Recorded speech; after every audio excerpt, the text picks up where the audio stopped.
belakang saya dapat kita saksikan murid-murid dan guru-guru SK Batu Bintang 2 bersama-sama memeriahkan sambutan Hari Guru dengan penuh semangat dan keceriaan. Tema sambutan pada tahun ini iaitu Guru Bintara Nadi Negara amat penting bertempatkan kerana guru memainkan peranan penting dalam pendidikan, membimbing dan membentuk masa depan murid serta negara. Semoga sambutan seperti ini dapat meningkatkan lagi rasa penghargaan dan kasih sayang murid terhadap guru-guru. Sekian laporan kami dari TVPSS SK Batu Bintang 2. Terima kasih.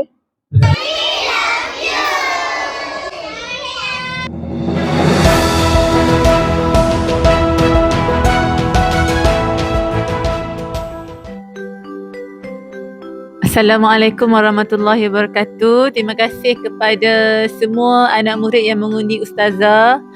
Ustazah rasa macam tak layak pun dengan anugerah ni. Tapi terima kasihlah kepada semua yang mengundi Ustazah.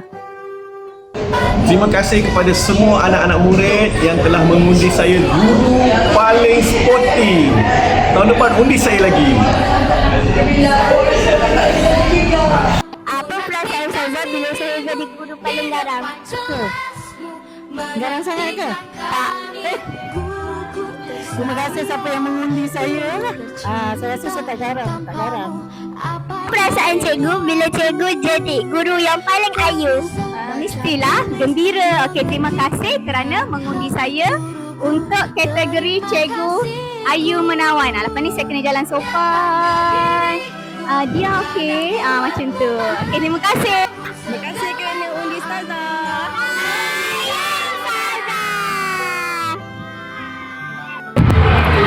Terima kasih sebab undi saya. Guru paling bergaya. Terima kasih kerana mengundi saya. Kelakar tak? Terima kasih kepada yang mengundi saya untuk hari ini. Guru paling ceria. Tanpa udian anda, tampalah saya kat sini. Terima kasih. Jumpa lagi. Bye. Terima kasih. TikTok. Burung merpati terbang sekawan, hinggap sebentar di pohon jati.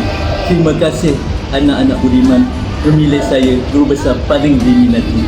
Terima kasih kerana mengundi saya sebagai guru popular sempena Hari Guru tahun 2026. Terima kasih kepada semua guru menjadi latar belakang kepada kejayaan sekolah kita. Terima kasih cikgu. Terima kasih guruku, bersamaku dengan selalu akan selamatkan segala nasihatmu bagi pedoman di dalam hidup. Terima kasih guruku, halalkanlah segala ilmu dan ku jadi insan berguna.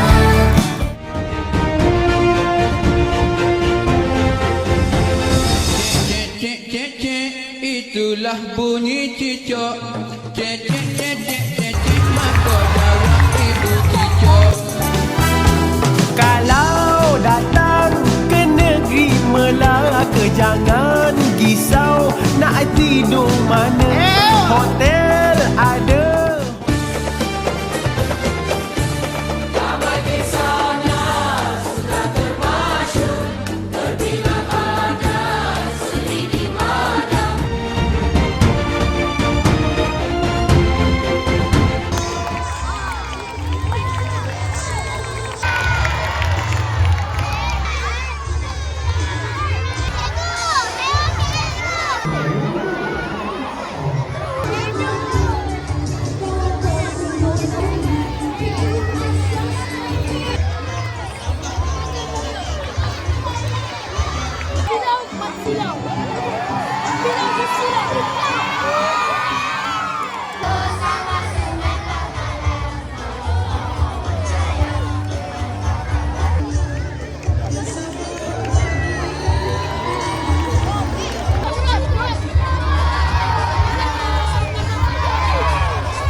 bermimpi, putra putri